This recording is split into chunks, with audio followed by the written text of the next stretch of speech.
সুন্নতি বিবাহ হচ্ছে কম খরচের বিবাহ, এটা সাদামাটা হবে, বিবাহ সাদামাটা। আর আমাদের বিবাহ দেখবেন গরিব মানুষের বিবাহ হলেও 5 লাখ টাকা ঋণ করে বিবাহ দিয়েছে না? ওই যে চট্টগ্রাম অঞ্চলের দিকে দেখেছিলাম, একটা বিয়েতে মিনিমাম 50 লাখ টাকা খরচ করুন। হ্যাঁ, একজন গরিব মানুষের বিয়ে, তার বিয়ে তো 10 লাখ টাকা খরচ করতে হবে। 10 লাখ টাকা দিয়ে 10টা বিয়ে করা যায়, 10 লাখ টাকা দিয়ে 10টা বিয়ে করা যায়। নবী সাল্লাল্লাহু আলাইহি ওয়াসাল্লাম বিয়ে সিম্পল ছিল, সহজ।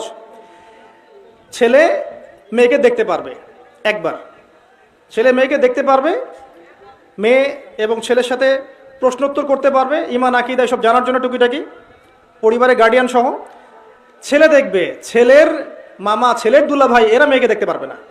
কথা বুঝতে পারছেন? দেখা দেখি হয়ে গেছে, এখন দুই পক্ষ রাজি, মাশাআল্লাহ, একটা দিন ঠিক করা হবে, জুমার দিন হলে ভালো হয়, বা যে কোনো দিনই করতে পারেন, জুমার দিন হলে ভালো হয়। বিয়ে হবে, দুজন সাক্ষী থাকবেন, কাজী থাকবেন, মোহর নির্ধারিত হবে একটা। আর মোহর এত চড়া হবে না যেটা দেওয়ার মতো ক্ষমতা ছেলের থাকবে না। ছেলের আয় বুঝে মোহর নির্ধারণ করতে হবে। ছেলে যদি সামর্থ্যবান হয়, সে 1 কোটি টাকা মোহর দিতে পারে। ছেলে যদি সামর্থ্যবান না হয়, সে 50,000 টাকা মোহর দিতে পারে, কি সমস্যা? এটা ছেলের সামর্থ্যের উপর ডিপেন্ড করবে। এবং মোহরটা দিতে হবে, এটা বাকি রাখা যাবে না। মোহরটা দিতে হবে, এটা তার হক, স্ত্রীর হক। আপনাকে চেষ্টা করতে হবে বিয়ের রাতেই দিয়ে দেওয়ার জন্য।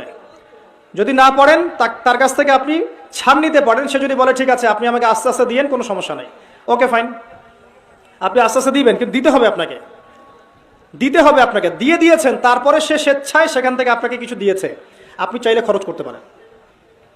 কিন্তু এমন করা যাবে না যে আপনি মোহর নির্ধারণ করেছেন 10 লাখ টাকা, 10,000 টাকা দিলেন, বাকিটা বাকি, বউ মাফ করে দিয়েছে। এগুলো সম্পূর্ণ নারী নির্যাতন, এগুলো ধর্মের নামে নারী নির্যাতন, মেয়েদের অধিকার খর্ব করা। আবার ওই যে মোহর দিতে হবে, এই জন্য আবার যৌতুক নির্ধারণ করেছে 10 লাখ টাকা। মানুষ যে কত চালাক আর কত বিটকাল, কত শয়তান, সেটা আসলে মানে শয়তানও লজ্জা পায় মানুষকে দেখে। এখন কিছু কিছু ক্ষেত্রে শয়তানও মানুষকে দেখে লজ্জা পায়, এত শয়তানি আমাদের মনের মধ্যে। যার ভাবখানা এমন, ছেলেকে বিক্রি করছি, মেয়েকে কিনছি। তো আবার দেখা যায় মেয়ের বাবার ঘাড়ে বিশাল একটা বউ ভাতের চাপিয়ে দেওয়া হলো, একটা বোঝা চাপিয়ে দেওয়া হলো। তো অলিমা করবেন আপনি, অলিমা করবে ছেলে। অলিমা কে করবে? অলিমা ছেলে করবে, সেটা না করে মেয়ের উপর চাপিয়ে দেওয়া হলো।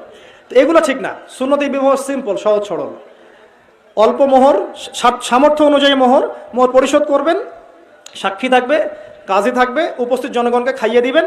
এর পরের দিন আপনি অলিমা করবেন। অলিমা আপনার সামর্থ্য অনুযায়ী যত বড় করতে পারেন করবেন। আর এই সমস্ত বিষয়ে সবচেয়ে বড় কথা হচ্ছে, বিয়ের ক্ষেত্রে মেয়ে এবং ছেলের দিনদারিতাকে দেখতে হবে। কি দেখতে হবে? দিনদারিতাকে দেখতে হবে। ছেলে কত বড় চাকরি করে, কত হ্যান্ডসাম, কত উঁচু বংশের, এটা পরের আলাপ। এগুলো আলাপ পরে। ছেলে 5 ওয়াক্ত নামাজ পড়ে কিনা আলাপ আগে, ছেলে দাঁড়িয়ে আছে কিনা আলাপ আগে, ছেলে হালাল খায় কিনা এগুলো আলাপ আগে, ছেলে কোরআন পড়তে জানে কিনা এগুলো আলাপ আগে, ছেলে ফরজ ওয়াজিব মেনে চলে কিনা সেটা আলাপ আগে, মেয়ে পর্দা করে কিনা এটা আগের কথা, মেয়ে দিন বোঝে কিনা এটা আগের কথা, মেয়ের আকীদা কেমন সেটা আগের কথা। মেয়ে যদি হয় জিন্সের প্যান্ট পরা, গেঞ্জি পরা, আর এদিকে বড় বংশের মেয়ে, আপনি বিয়ে করলে তো পস্তাবেন, সারা জীবন পস্তাবেন, সারা জীবন পস্তাবেন। কোনো কোনো ক্ষেত্রে দেখবেন বোরখা পর্দা দেখে এত মানে অধিক উৎফুল্ল হয়ে যায় না, কারণ সব পর্দার পিছনেই সত্যিকারের দিনদারিতা থাকে না। এখানে আপনাকে আল্লাহর কাছে চাইতেও হবে, স্মার্টলি তার আকীদা, আমল, পরিবার, বংশ দেখতে হবে। স্পেশালি মেয়ের মা কেমন সেটা দেখেন, মেয়ের নানি কেমন সেটা দেখেন, মেয়ে যে পরিবেশে বড় হয়েছে ওই পরিবেশটা দেখেন।